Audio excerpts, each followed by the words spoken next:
সবার তো পরিবার পরিজন আছে, সবাই বলে আমি আজকে আমার মার জন্য রান্না করবো, কেউ বলে শ্বশুর শাশুড়ির জন্য রান্না করবো, কেউ বলে যে আমার হাজবেন্ডের জন্য রান্না করবো, কেউ বলে বা আমি সন্তানের জন্য রান্না করবো। আমি কার জন্য রান্না করবো আমি নিজে জানি না, আমি শুধু আমার জন্যই রান্না করি। আমার এগুলো বলার মতো কেউ নেই, সেজন্য আমি সবসময় বলি আমার নিজের রান্না নিজে করি, নিজের রান্না নিজে খাই। আমার এই দুনিয়াতে আপন বলতে কেউ নেই, সবই আছে কিন্তু কেউ নেই আপন বলতে। আমি পুরাই পৃথিবীতে একা।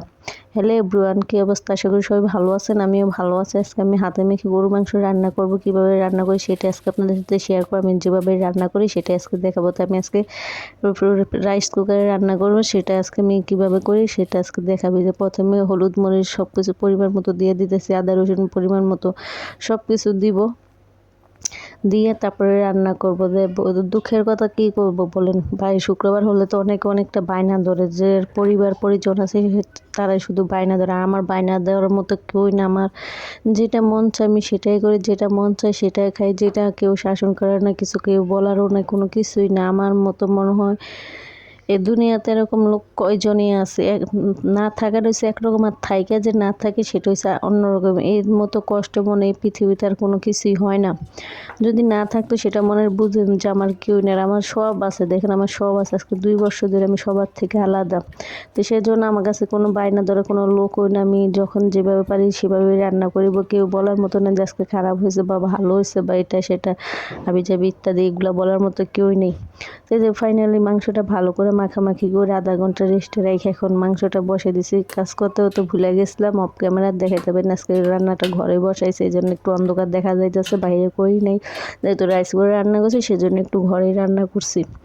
কারোর সন্তান থাকলে বায়না ধরে যে আম্মা আজকে এটা রান্না করে দাও, এটা খাবো ওটা খাবো, বা হাজবেন্ড থাকলে বলে। আর আমার এগুলো বলার মতো কেউই নেই। আমি এগুলো যখন ভাবি নিজেকে নিজে খুবই অপরাধী মনে হয়, যে আল্লাহর কাছে কি এমন দোষ করছি যে আল্লাহ সেই জন্য আমাকে এত বড় শাস্তি দিতেছে।